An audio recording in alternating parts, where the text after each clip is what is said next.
Hello दोस्तों, स्वागत है आप लोग का ग्लिफुल स्टडी में। आज के इस वीडियो में हम लोग आरटीआई कॉपी देखेंगे और इससे हम लोग को बहुत कुछ सीखने को मिलेगा।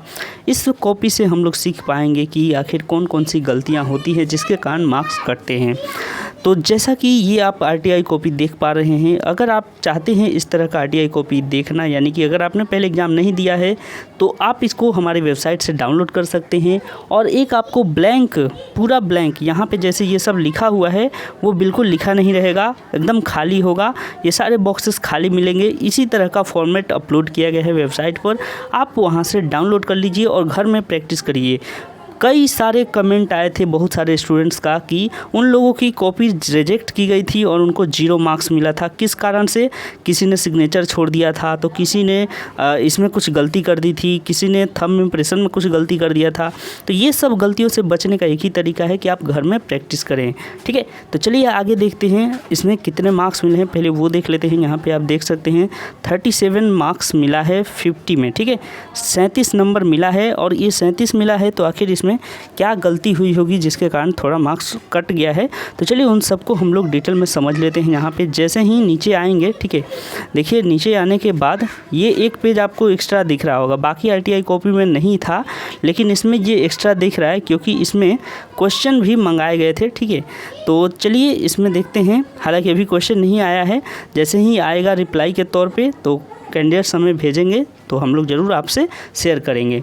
आपके पास भी कोई आरटीआई कॉपी है तो आप हमें शेयर कर सकते हैं। ठीक है, तो चलिए देखते हैं क्या हम लोग कर सकते हैं। इसको देखिए कैसे लिख सकते हैं। सबसे पहले देखिए अथवा ई। ठीक है, यहाँ पे आप देख सकते हैं क्वेश्चन ये लिखा हुआ है अथवा ई, यानी कि ई नंबर का ये क्वेश्चन है। अब इसमें जो भी डिटेल दिया हुआ था उसको उसी से ये लेटर स्टार्ट करना था। पहले लेटर का हम लोग टॉपिक समझ लेते हैं, क्वेश्चन क्या हो सकता था। तो देखिए ये क्वेश्चन था पासबुक खोने पर नए पासबुक प्राप्ति हेतु। ठीक है, पासबुक खोने पर नए पासबुक प्राप्ति हेतु किसको पत्र लिखना था? तो ये बैंक प्रबंधक एसबीआई को। ठीक है, चलिए अब क्वेश्चन समझ गए तो आते हैं, देखिए यहाँ पे एक एक स्टेप समझते हैं। ब्लॉक नंबर 10 लोधी कॉलोनी नई दिल्ली, और उसके बाद पिन कोड यहाँ पर दिया हुआ है और ये पिन कोड एग्ज़ाम में दिया होगा। ठीक है, तो उसी को लिखा गया है। आगे देखते हैं, उसके बाद डेट लिखना था दिनांक 8/5/2022, ये एग्ज़ाम का डेट होता है। ठीक है, तो यही वाला डेट पर एग्ज़ाम हुआ था, इसीलिए ये डेट दिया गया है। उसके बाद देखिए आगे बढ़ेंगे तो सेवा में, ठीक है, सेवा में बैंक प्रबंधक भारतीय state bank of India, Karol Bagh Nai Delhi 110008। यहाँ पे एक चीज़ आप देखिए कि थोड़ा सा ये कॉपी में राइटिंग तो काम चलने लायक ठीक है पर थोड़ा सा गिजमिज है। ठीक है, ये देखिए नई दिल्ली जो है ना, मैंने कहा था पिछले वीडियो में, शुभदीप साधु जी का जो कॉपी था उसमें मैंने बताया था कि नई दिल्ली जो है इस तरीके से हम लोग को लिखने की आदत है। तो क्या होगा, एग्ज़ाम में अगर आप प्रैक्टिस नहीं किए रहेंगे, यानी कि ध्यान नहीं देंगे, तो फिर ये इस तरह से लिख के आ जाएंगे, फिर वो हो सकता है कि यूएफएम के तहत आपको काट दे। तो इसलिए जो लिखा है वही करिए। देखिए यहाँ पे भी वैसा ही कुछ हुआ है, तो यहाँ पे देखिए नई दिल्ली को सुधारा गया है। ठीक है, आगे देखिए यहाँ पे एड्रेस देने के बाद रिसीवर एड्रेस हो गया। उसके बाद देखिए विषय लिखा गया है और विषय में पासबुक खोने पर नए पासबुक प्राप्ति हेतु, ओके, महोदय या फिर महोदया। देखिए जैसा कि हम लोगों ने पिछला साल प्रैक्टिस जब कराया था तो बताया था कि आप दोनों ही लिखिए, महोदय या महोदया। तो देखिए इस कॉपी में दोनों ही लिखा गया है। और उसके बाद देखिए मैं प्रकाश गत कई वर्षों से आपके बैंक का ग्राहक हूँ। इस पत्र के द्वारा मेरे पासबुक खो जाने की खबर से आपको अवगत कराना चाहता हूँ। तो यहाँ से इंट्रोडक्शन पार्ट था, अच्छा है, यहाँ पे इतना लिखना ही काफ़ी है।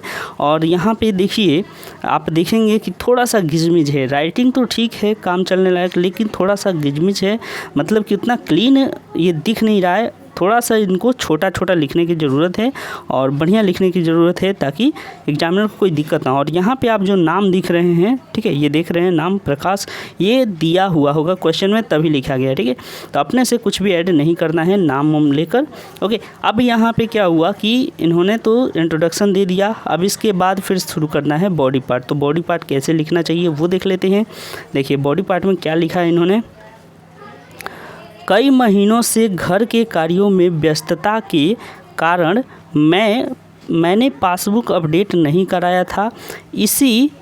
कार्य के लिए कल मैं बस में बैठकर आपके बैंक में आ रहा था। ठीक है, आ रहा था, उसके बाद कॉमा है, तो भूलवश उतरते समय पासबुक बस की सीट पर ही छूट गई।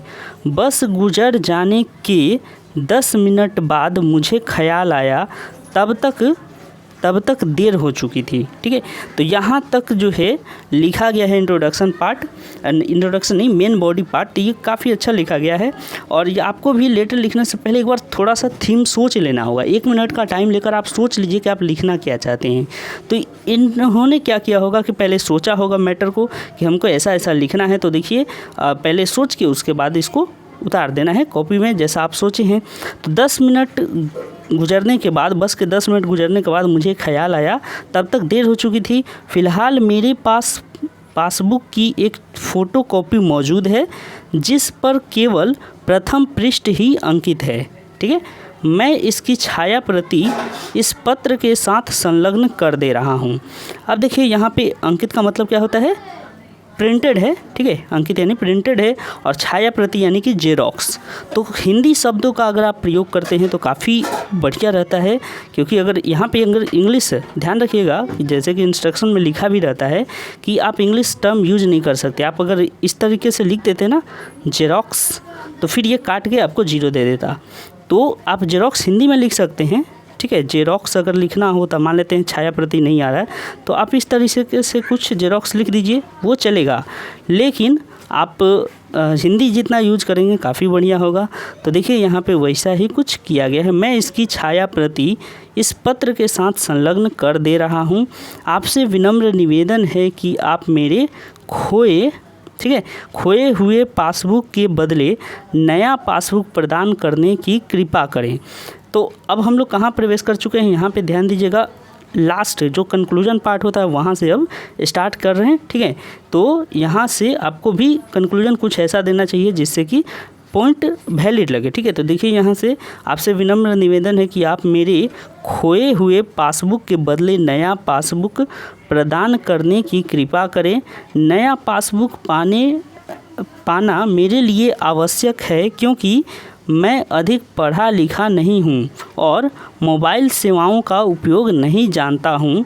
अतः आप यथाशीघ्र मेरा पासबुक प्रदान करने की कृपा करें। तो कंक्लूजन भी काफ़ी अच्छा है। और यहाँ पे एक गलती हुई है, देखिए इन्होंने क्या किया है, आप लोगों को थोड़ा सा और इसको जूम करके दिखा दो। देखिए क्या हुआ है कि इनसे मिस्टेक हुआ है, तो इन्होंने क्या किया कि इस तरीके से काट दिया है उसको। ठीक है, तो चलिए इतना चलता है। अगर आप इसको ज़्यादा गंदा कर देते, जैसा कि हम लोगों ने पिछला साल बताया था कि इसी तरह से काटिएगा। अगर इस तरीके से काटते हैं, जैसा कि अभी मैं दिखा रहा हूँ, इस तरीके से काटेंगे तो बहुत गंदा लगेगा। और इन्होंने जैसे काटा है, अगर इस तरीके से काटते हैं तो ये ठीक है, उतना ये ख़राब नहीं लगेगा। ठीक है, तो देखिए कृपया, इन्होंने बहुत अच्छा लिखा यहाँ पे। अब उसके बाद देखिए, उसके बाद धन्यवाद भवदीय प्रकाश। ठीक है, प्रकाश क्योंकि नाम दिया होगा क्वेश्चन में, तो वही लिखा गया है। संलग्न पासबुक यहाँ पे थोड़ा सा इन्होंने गलती कर दिया, पासबुक की छाया प्रति लिखनी चाहिए। ठीक है, पासबुक नहीं, संलग्न मतलब क्या होता है कि मैं अटैच कर रहा हूँ, क्या पासबुक की छाया प्रति यहाँ पे लिखते तो और अच्छा इंप्रेशन बनता। समझ में आ रहा है? तो ये थोड़ी बहुत गलतियाँ इनकी थी, और इनको ज़रूरत है क्या कि थोड़ा सा अपना राइटिंग तो ठीक है, पर इसमें साफ साफ लिखने की ज़रूरत है। ठीक है, नीट एंड क्लीन जिसको कहते हैं वैसे लिखने की ज़रूरत है, तो इनको काफ़ी अच्छा मार्क्स मिलता था। फिलहाल इनको 37 मिला है, काफ़ी अच्छा ये भी है, लेकिन थोड़ा सा और सुधारते तो मुझे लगता है कि ये 40+ भी जा सकता था इस कॉपी में। ठीक है, तो इस तरीके से आप भी अपनी कॉपी शेयर करिए। कुछ अगर उसमें गलतियां हैं, कुछ ऐसा चीज़ है जो बताने लायक है, तो हम लोग ज़रूर कोशिश करेंगे कि आपकी गलतियों से आपको अवगत कराया जाए। आप अपनी RTI कॉपी हमें टेलीग्राम पे भेज सकते हैं, या फिर व्हाट्सअप नंबर दिया हुआ है डिस्क्रिप्शन बॉक्स में, आप वहाँ पे भी भेज सकते हैं। और बाकी चीज़ों के लिए आप वेबसाइट विजिट कर सकते हैं, टेलीग्राम ग्रुप से जुड़ सकते हैं, टेलीग्राम चैनल से जुड़ सकते हैं, और किसी और तरह की सहायता के लिए आप कमेंट कर सकते हैं। तो चलिए इसी उम्मीद के साथ मिलेंगे अगले वीडियो में, तब तक के लिए अपना ख्याल रखें। Thank you.